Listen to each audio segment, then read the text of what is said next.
video number 22 for the post-trib pre-wrath rapture position.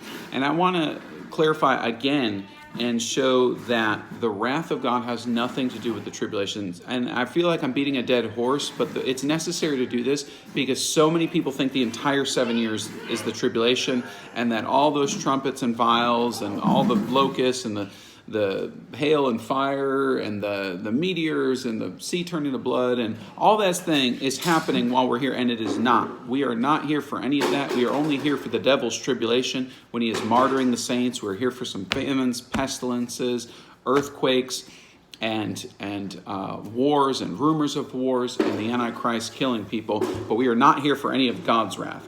And I want to show in Revelation chapter 15, look at verse 1. It says, "And I saw another sign in heaven, great and marvelous, 7 angels having the 7 last plagues, for in them is filled up the wrath of God." So these are the ones that had the vials, and the 7 trumpets had already sounded. We're going to see now another perspective of what just happened. Kind of like how there's a Matthew, Mark, Luke, and John. Same gospel story, 4 different perspectives.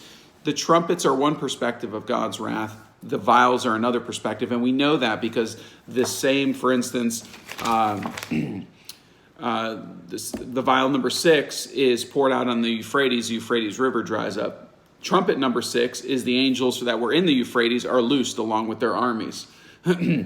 Darkness comes with the locust in trumpet number 5, and in vial number 5, there's darkness from the smoke.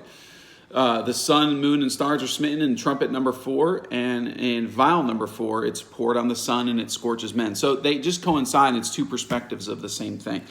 But in this, in verse 2, it says, "And I saw, as it were, a sea of glass mingled with fire, and them that had gotten victory over the beast, and over his image, and over his mark, and over the number of his name, stand on the sea of glass, having the harps of God." So clearly these were martyred in the tribulation. Now they're in heaven, and they have the harps of God, and they're standing before the throne. "And they sang the song of Moses, the servant of God, the song of the Lamb, saying, Great and marvelous are thy works, Lord God Almighty, just and true are thy ways. Thou King of saints, who shall not fear thee, O Lord, and glorify thy name?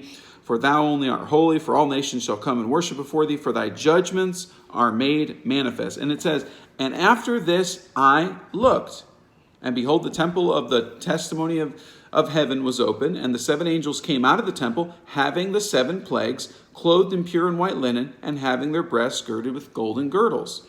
And one of the 4 beasts gave unto the 7 angels 7 golden vials, full of the wrath of God, who liveth and abideth forever." So they're just now being handed the vials of the wrath of God.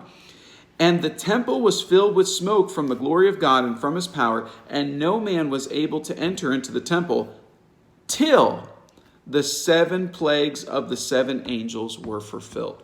So here in verse 2, you have the martyrs of the tribulation. They just got to heaven. So clearly the raptures happen. And even if you don't want to say the raptures happen, they still have already gone through the tribulation because they're all standing on the sea of glass around the throne. And it says that the vials of wrath have not yet been poured out yet. And it says that no man was able to enter into the temple until the 7 plagues of the 7 angels were fulfilled. So guys, how can the wrath of God be part of the tribulation when the tribulation saints are already there, they've already been raptured, and still no wrath has been poured out yet? Clearly, after the tribulation, that's when God pours out his wrath.